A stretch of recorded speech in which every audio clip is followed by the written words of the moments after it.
এই মোহন, মোহন রে, বাঁধের কি অবস্থা? আরে আমার দেখে তো খুব একটা ভালো লাগছে না। এ তো মনে হচ্ছে আর কিছুক্ষণের মধ্যেই ভেঙে যাবে জলের তোড়ে। আমিও তো সেটাই লক্ষ্য করছি। ভেঙে গেলে তো তোমাদেরই লাভ, ব্যবসা ভালোই চলবে তোমাদের। হ্যাঁ, পাগলের মতো কথা বলিস না তুই। ব্যবসার কথা কেন এখানে উঠছে? আগে দেখ, বাঁধটা ভেঙে গেলে গোটা গ্রামটা ডুবে যাবে, তখন এত মানুষ কোথায় গিয়ে দাঁড়াবো? আমি কি জানি কোথায় গিয়ে দাঁড়াবে, কিন্তু বাঁধ ভেঙে গেলে সত্যি হয়তো ক্ষয়ক্ষতি হয়ে যাবে। নিজের খামখেয়ালির মতো কথা বলছিস তুই, তাই এভাবে বলতে পারছিস। এরকম করে বলিস না, অনেক চাষির ক্ষতি হয়ে যাবে, আর তুই তো একজন চাষি, তাই না? আর সে কি করব, ক্ষতি হলে সময়ের দাম দিতে হবেই। আমরা তো আগে থেকেই প্রস্তুত ছিলাম যে বর্ষাকালে এবারে প্রচণ্ড জল বাড়বে। তুই এরকম ভাবে কথা বলছিস কেন, স্বার্থপরের মতো? তুই ছাড়াও তো গ্রামে আরো অনেক চাষি আছে, তারাও তো অনেক কষ্ট করে চাষ করে। তো তাদের কথা তাদের গিয়ে জিজ্ঞাসা করবে, আমাকে কেন জিজ্ঞাসা করছো? আমি তো জানি না এই ব্যাপারে কিছু। তোর সাথে কথা বলাটাই ভুল হয়েছে। এরকম করে যে তুই স্বার্থপরের মতো কথা বলবি আমার সাথে, কোনোদিন বুঝতেই পারিনি। দীপকদা দেখো, বাঁধটা ভাঙতে চললো। আরে হু হু করে এদিকে জল আসবে গো, তাড়াতাড়ি চলো, তাড়াতাড়ি চলো। আরে সর্বনাশ, তাড়াতাড়ি চল, নিজের জীবন বাঁচিয়ে আগে চল এখান থেকে।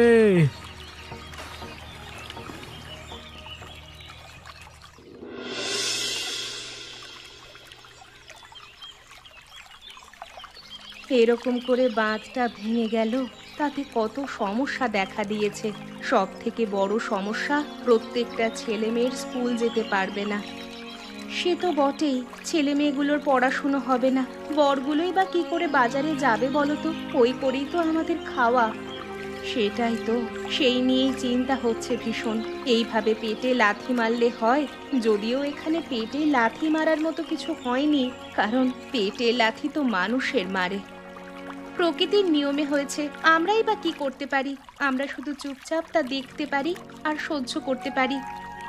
গোটা গ্রাম আজ বসে গেছে, শুধু জেলেগুলো হয়তো একটু আধটু মাছ ধরতে পারবে। তা যদি বিক্রি করে, তা ভালোই বিক্রি হবে। তোমার তো বাপু ভালোই হয়েছে, আমাদের মতো তো আর কৃষক ঘরের মানুষ নয়, তবু তোমার কোনো খাওয়ার চিন্তা হবে না। না রে আয়েশা, খাবার চিন্তা আবার হবে না? ভরা বর্ষায় কতই বা মাছ পাবে, পেলে ওই ছোট মাছগুলোকেই পাবে। কেউ তো পাবে, তাদের সংসার ভালোই চলে যাবে। তোমাদের আর আমাদের কথা চিন্তা করো না তো, কিছুই হবে না। আর কি করবি বল, প্রকৃতির দান, কিছু তো বলতেও পারবো না আমরা। সব সময় কি আর নিজেদের দোষ দিলে হবে? আবার কি করবে? চলো, এবার আমি বাড়ির দিকে যাই। আবার এই জলের মধ্যে দিয়ে বাড়ির দিকে যাও, ভালো লাগে না আর। সাবধানে যাও, গ্রামেতে সব সাপ খোবের উৎপাত যা বেড়েছে, আবার এই জলেতে তো আরোই বেড়ে যাবে। হ্যাঁ গো হ্যাঁ, সাবধানেই যাব, তুমি চিন্তা করো না। মাধব, তুই কেন আমাকে মাছ ধরতে দিচ্ছিস না? সেই কখন আমি মাছ ধরতে নেমেছি, কিন্তু তোর জন্য আমি আর একটা মাছও ধরতে পারছি না। কেন রে, তোকে এইখানটাতেই মাছ ধরতে হবে? জানা, তুই অন্যদিকে যা, এই দিকটা আমি মাছ ধরবো। তুই কি শুধু থাকিস ঝগড়া করবার জন্য?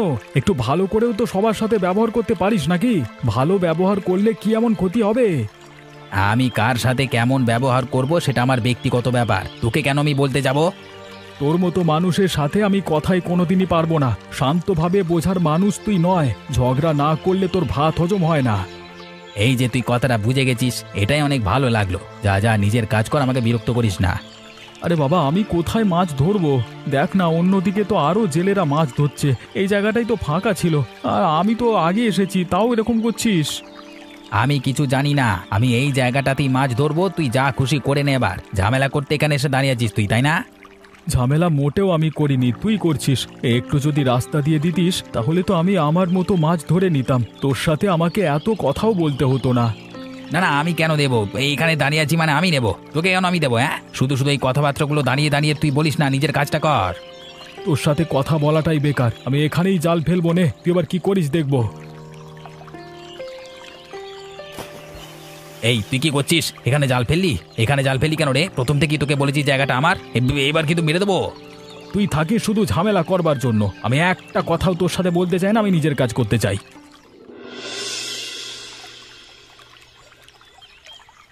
এই দীপকের একটা ব্যবস্থা করতেই হবে, বড্ড বার পেরেছে ওই দীপকের, খালি উল্টো পাল্টা করে কথা শোনানো, তখন বেরিয়ে যাবে। সত্যি আজকে আমার সাথেও নদীর ধারে এত ঝামেলা করলো, শুধু শুধু আমি কিছুই করিনি, শুধু বললাম যে আমার এখানে মাছ ধরবি না, অন্য জায়গায় গিয়ে মাছ ধর। সত্যি বড্ড বার বেড়েছে, একটু ভালো মাছ ধরে উপায় করেছে বলে যেন একেবারে মাথা কিনে নিয়েছে। আজকে রাতে ওর কিছু একটা ব্যবস্থা করতে হবে। কি করা যায় বলতো, যাতে ও আর মাছ ধরবার নাম করতে না পারে। আমি দেখেছি ওই দীপকের বাড়ির সামনে সব জালগুলো রাখা থাকে, আমরা আজকে রাতে গিয়ে ওই জালগুলোকে কেটে দিয়ে আসবো, তাহলে ওর শিক্ষা হয়ে যাবে, কালকে আর মাছ ধরতে যেতে পারবে না। একদম ঠিক বুদ্ধি দিয়েছিস, এটাই আমরা করব। আমাদের সাথে লাগবার ফল এটাই হবে। বড্ড ঝামেলা করতে এসেছিল আমাদের সাথে। হ্যাঁ, কিন্তু কেউ আবার দেখে ফেলবে না তো, এটাই আমার সব থেকে বড় চিন্তা। এত কষ্ট করে কাজটা করতে গিয়ে যদি ধরা পড়ে যায় তাহলেই তো সমস্যা। আগেই কেন খারাপটা ভাবছিস, আগে গিয়েই দেখবি, চল না। আশা করছি কিছু হবে না। এরকম কাজ করবার সময় তো একটু সাবধান হতেই হয়, তাই না? একদম ঠিক কথা বলেছ, আগে চলো আমরা কাজটা করে আসি, তারপর অন্য কথা হবে। হ্যাঁ রে, আগে কাজটা করি, তারপর অন্য কিছু নিয়ে আমরা চিন্তা করব, তার আগে নয়। এবার আর ওই দীপকের সর্বনাশ হওয়ার হাত থেকে কেউ বাঁচাতে পারবে না ওকে। একদম ঠিক বলেছো তুমি। কালকে আমাকে যখন কথাগুলো বলেছিলে না, তখন আমার রাগ হচ্ছিল, কিন্তু কিছু বলতেও পারিনি। আর কিছু বলতে হবে না, এবার আমরা কাজে করে দেখাবো। ওর খারাপ না করলে শান্তি হচ্ছে না।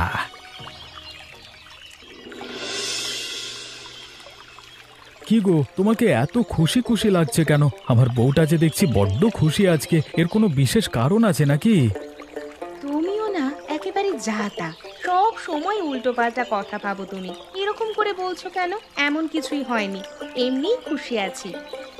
সব সময় আমার কথাগুলোকে কেন ওরকম করে নাও তুমি? আমিও তো আর কি করি তোমাকে বললাম, এতেও যদি তুমি খারাপ ভাবো তাহলে আর কি বলবো বলো? থাক থাক, আর তোমাকে এরকম মুখটা করে বলতে হবে না। এমন মুখটাকে তুমি করবে যেন তুমি কিছুই জানো না। সে তো তোমার কাছে আমি কিছুই চাই না, আর এমনিতেও তুমি কি আমার কথা শোনো নাকি? হ্যাঁ, ওই জন্যই তো আমি তোমার কাছে কিছু বলি না। অমনি আমার দিকে কথাটাকে ঘুরিয়ে দিলে। তুমি না খুব চালাক আছো, কিভাবে বাঁচবে সেই উপায় তুমি নিজেই ঠিক করে নাও। এবার করতে হবে না, এরকম সুন্দরী বউ পেয়েছি, একটু সাবধান তো হতে হবে, না হলে যে বউটার দিকে আমার অন্য কারো নজর পড়ে যাবে।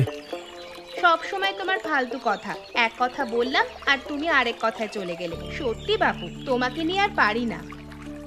আরে আরে, রাগ করছো কেন আমার লক্ষ্মী বউটা?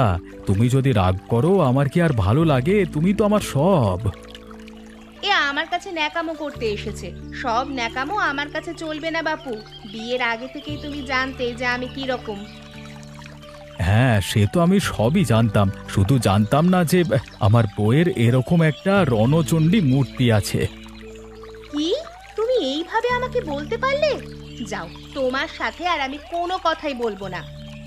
আহা, রাগ করতে নেই, আমি এমনি আর কি করে বললাম। তুমি তো আমার সব থেকে ভালো বউ। এমনিতেও আমি এবার একটু বাইরের দিকে যাব, একটু ঘুরে আসি কোথাও থেকে।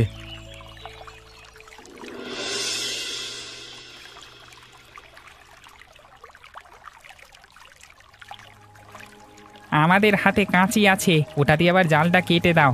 এই দীপকের সর্বনাশ আমাদেরকে করতে হবে, বড্ড আমাদেরকে কথা শোনায়। এই তো এখানে সব জালগুলো পড়ে আছে, আবার ওদিকেও আছে কিছু দেখছি। আমি বরং এই দিকটা কাটি, তুই ওদিকটা গিয়ে জালগুলো কেটে ফেল। একদম ঠিক কথা বলেছ, কাজ আমাদের খুব তাড়াতাড়ি সারতে হবে, না হলে কেউ এসে পড়বে, তখন আমরা ধরা পড়ে যাব। এখন আর কেউ আসবে না, দেখতে পাচ্ছিস না পুরো অন্ধকার সবকিছু, তাই রাতে কেউ আসবে না, বুঝলি? আরে বাবা, কল ঘরে উঠলে তো দেখতেই পাবে। হুট করে যদি কেউ কল ঘরে যাবার জন্য বেরোয় তাহলে তো সমস্যায় পড়ব। ওসব তখন ঠিক হয়ে যাবে, অত চিন্তা করিস না, আগে কাজটাকে কর।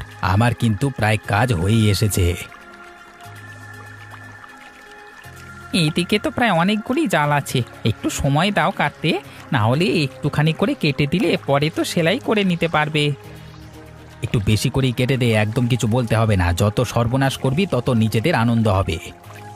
একদম ঠিক কথা বলেছ, সব কাজ এখানেই শেষ হয়ে যাবে, আর কালকে দীপক মাছ ধরতে যেতে পারবে না। আবার কি, এরকম কারোর হলে কি আর সে মাছ ধরতে যেতে পারবে? একটা জালও তো আর আসতো নাই যে সে মাছ ধরতে পারবে। ঠিক আছে, কাজ হয়ে গেছে, এবার বাড়ির দিকে চলো তাড়াতাড়ি, এই রাস্তায় যেন আর কেউ দেখতে না পায় আমাদের। হ্যাঁ, তাড়াতাড়ি চল, আমারও হয়ে গেছে। এবার কালকে সকালবেলায় খবর পেয়ে যাব ঠিক, কারোর হাতে ধরা পড়লেই লাঠি পেটা খাবো আমরা।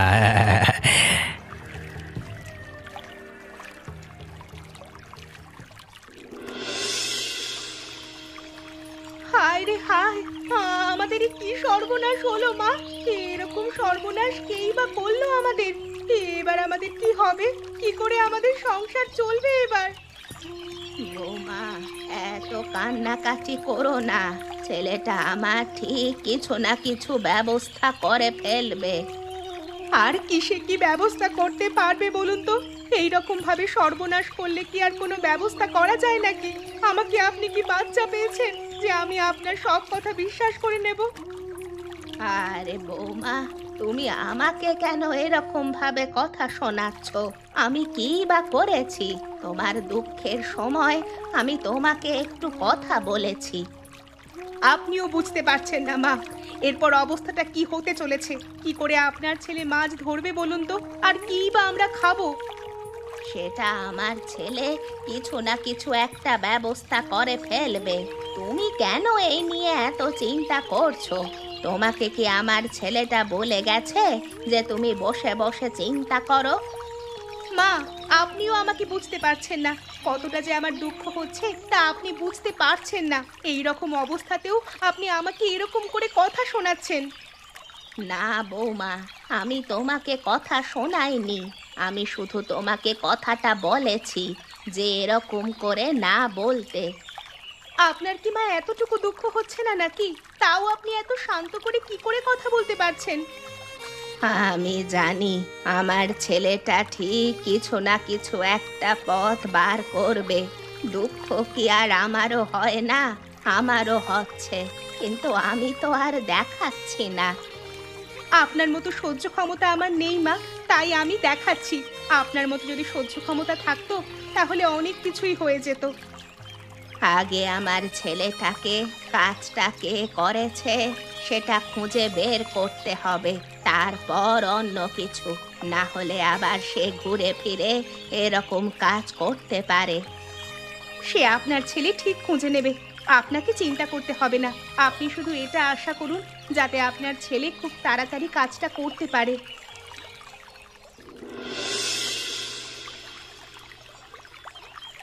আচ্ছা শ্যামল, বলতো আমি কি ক্ষতিটা করেছি ওদের যে বারবার আমার এরকম ক্ষতি করছে? আরে এখনকার দিনে মানুষ মানুষের ভালো দেখলি ওরকম করে, তুই কি এটা জানতিস না নাকি? আর তুই বা কেন বাইরে ওরকম করে জালগুলোকে ফেলে রেখে দিয়েছিলিস? হ্যাঁ, কোন জেলের বাড়িতে বলতো জাল ঘরের ভেতরে রাখা থাকে? প্রত্যেকটা জেলের বাড়িতে জাল সব সময় বাইরে রাখা থাকে। হ্যাঁ সেটাও ঠিক। তা তুই কি করবি? তবে একটা খোঁজ করতে পারিস, ওরা তোর সাথে ঠিক যেমন কাজটা করেছে তুইও ঠিক একই কাজ করতে পারিস ওদের সাথে। না না, আমি ওরকম ভাবে কারো সর্বনাশ করতে পারবো না। তুই যদি বলিস তাহলে আমি ওদের বাড়ি থেকে ওদের জালগুলো নিয়ে চলে আসতে পারি। যে কোনো একটা কাজ কর, তাহলে দেখবি ওরা ঠিক টের পাবে। তুইও তোর মতো আজকের দিনটা মাছ ধরতে যেতে পারবি। একদম ঠিক কথা বলেছিস, আমি এই কাজটাই করব। তাহলে আর ওদের কোনো ক্ষতি হবে না, আর আমার নিজেরও কোনো ক্ষতি হবে না। এত কেন ভালো মানুষ রে, তোর এত বড় ক্ষতি করলো, তুই বলছিস ওদের ক্ষতি না করতে? না রে, কষ্ট করে উপার্জন তো আমিও করি, আর ওদেরও তো এত কষ্ট করেই সব জাল কিনতে হয়েছিল। তাই আমি কিছু বলবো না, কিন্তু ওদের শাস্তি দেওয়ার জন্য ওদের বাড়ি থেকে জালগুলো নিয়ে চলে আসব। তোকে যত দেখছি ততই অবাক হয়ে যাচ্ছি রে। তুই মানুষকে এত ভালোবাসিস কি করে, সেটা দেখি আমি অবাক হয়ে যাই। কি আর বলবো বল, আমার বাবা মা আমাকে ওরকম শিক্ষা দেয়নি যে অন্যের ক্ষতি করে নিজের লাভ করব, তাই আর কিছু বলি না। ঠিক আছে, তাহলে তুই তোর কাজে লেগে পড়, আমি বাড়ি যাই। তুই বরং তোর ছেলেকে নিয়ে চলে যা এক্ষুনি। আমি নিতাইকে সেই কখন ডাক পাঠিয়েছি, সে আসলো বলে। আমি ওকে নিয়ে এরপর চলে যাব।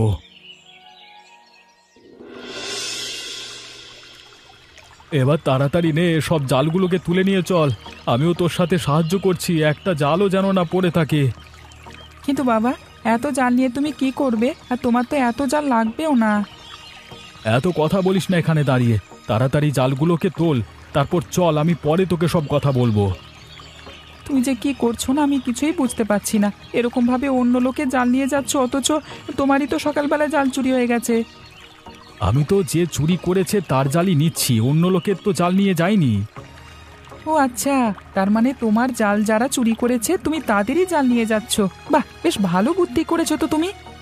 নে রে বাপ, এবার তাড়াতাড়ি নে, তুই অনেক বুঝতে পেরে গেছিস, এবার তাড়াতাড়ি কর, না হলে আমরা এবার ধরা পড়ে যাব।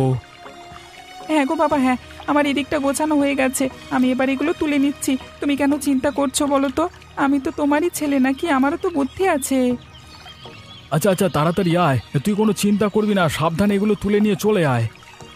আমি কিচ্ছু নিয়ে ভাবছি না বাবা, তুমি নিশ্চিন্তে থাকো, আমি ঠিক আমার কাজ করে নেব। তুই ছিলিস বলি একটুখানি শান্তি পেলাম রে, তাহলে একা এতখানি কাজ করতে করতে হাঁপিয়ে উঠতাম আমি।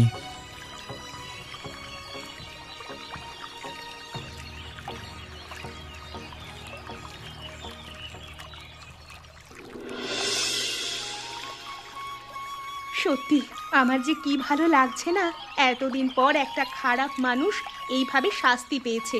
বড্ড আমার বরের ক্ষতি করতে এসেছিল। দীপকদা যা বুদ্ধি করেছে না, সত্যি এরকম বুদ্ধি যদি সবাই করতে পারতো তাহলে এরকম লোক আর আজকে থাকতো না। সত্যি আমি তো শুনে থেকে এত খুশি হয়েছি যে বলার বাইরে। এরকম করে যদি মানুষকে শায়েস্তা করা যেত তাহলে অনেক কিছু হয়ে যেত। ঠিকঠাক বুদ্ধি ধরলেই শায়েস্তা হয়ে যাবে। যেমন দেখো দীপকদা কিরকম ভাবে শায়েস্তা করলো, এরকম শায়েস্তা কি আর কেউ করতে পারবে নাকি? সত্যি এরকম বুদ্ধি আমাদের কারোর মাথা থেকে বেরোবে না বাপু। আমাদের মাথা থেকে এই সময় খারাপ চিন্তাই বেরোবে, এত ভালো বুদ্ধি কোনোদিনই বেরোবে না। এটা তো আমি খুব ভালো করেই জানি, তুমি আবার আজকে বলছো কেন? সত্যি রে, শ্যামল যদি না থাকতো আর বুদ্ধিগুলো যদি না দিত তাহলে হয়তো এত কিছু হতোই না। অন্য কারোর ক্ষতি না করেও কিভাবে ক্ষতি করতে হয় আজকে জানলাম। এভাবেই যে যেমন তার সঙ্গে তেমন করতে হয়, কিন্তু আমরা সেটা কোনোদিনই পারি না। সত্যি আজকের দিনে রোজগারটা হয়তো আর মাধবের হলো না, কিন্তু শাস্তিটাও ঠিকই পেল। ঠিক যেমন ভাবে আমাদের লোকটাকে শায়েস্তা করতে গিয়েছিল সেইভাবেই নিজেই শায়েস্তা হয়ে গেল।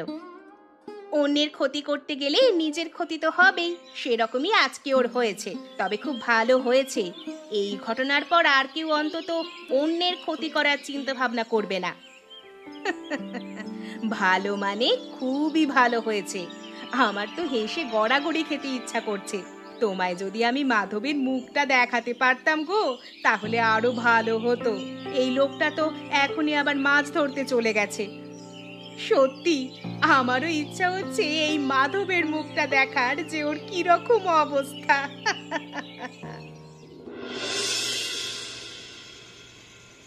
ভাই, আজকে জানিস বাজারে অনেক মাছ বিক্রি হয়েছে। আমি তো ভাবতে পারিনি এরকম সময়ে বাজারে এত মানুষ মাছ কিনবে। তোর সততার জেরে তোর কাজ ভালোই হবে, তোকে অন্তত এই নিয়ে চিন্তা করতে হবে না। সত্যি রে, মানুষজন এত ভালোবাসছে আর এত লাভ হচ্ছে কদিন বলার বাইরে। এরকম করে চললেই আমাকে আর বেশি দিন এরকম গরিব হয়ে থাকতে হবে না। অবস্থার উন্নতি ধীরে ধীরে হচ্ছে। আমি তো রাস্তাঘাটে এখন তোর নাম শুনি প্রায়ই। সত্যি তুই খুব ভালো কাজ করেছিস। দেখ, যেটুকু করা যায় ততটুকু করি। আমি তো আর নিজের একেবারে ক্ষতি করে মানুষজনকে দিতে পারবো না, কিন্তু যতটুকু লাভ না করলেই নয় ততটুকুই দিয়ে যাই। সে তো অবশ্যই, কারণ এখন মানুষ এমনিতেই খেতে পাচ্ছে না, তার উপর যদি জিনিসপত্রের দাম এত বেশি হয়ে যায় তারা কি খাবে বল? এই কথাটা ভেবে আরও দাম বাড়াই না, কারণ আমরা তো সবাই সাধারণ ঘরের মানুষ। এই বন্যাতে কজনই বা এভাবে রোজগার করতে পারছে বল দেখি? আমাদের চাষি ঘরের যে কত মানুষ বসে আছে তার তো কোনো ঠিক ঠিকানা নেই। হ্যাঁ রে, জানি আমি বর্তমান পরিস্থিতি খুব খারাপ, তাও জলটা একদিনে অনেকটাই কমে গেছে। সেটাই দেখছি, কিন্তু মাঠগুলো তো জলে জল হয়ে আছে, ওগুলো ঠিক হয়ে গেলেই হয়ে যাবে। মাঠগুলো তাড়াতাড়ি জল নেমে যাবে, কারণ শুনছি তো আবার রোদ্দুর উঠবে।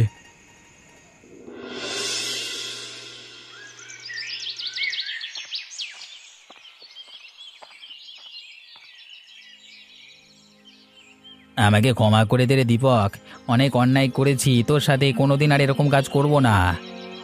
কেন, তুই আবার কি করলি? ওরে, তোর বাড়িতে সেদিন রাতের বেলায় আমরাই তো জালগুলো ছিঁড়ে দিয়ে গেছিলাম। তুমি কি ভেবেছো আমি কিছু জানি না? আমি জানি তুই জানিস, তাই তো আমার জালগুলো নিয়ে তুই চলে এসেছিস। হ্যাঁ, আমি তোর জালগুলো নিয়ে এসেছি যাতে তুই বুঝতে পারিস যে অভাবে পড়লে মানুষ কি করতে পারে। আবার অনেক বড় ভুল হয়ে গেছে রে, আমি আর কোনোদিন এরকম ভুল করব না। মানুষের সব থেকে বড় প্রাপ্তি হলো তার ভুল বোঝা। তা সেই ভুলটা তুই বুঝতে পেরেছিস, আমি আর তোকে কিছু বলবো না। ঠিক আছে, আমি সত্যি অনেক বড় অন্যায় করেছি। এ পাপের শাস্তি আমি নিজেই নিজেকে দেব। যতটুকু প্রায়শ্চিত্ত করা যায় ততটুকুই করবো রে। ঠিক আছে, তুই তোর শাস্তি নিজেই নিজেকে দিয়ে নিস।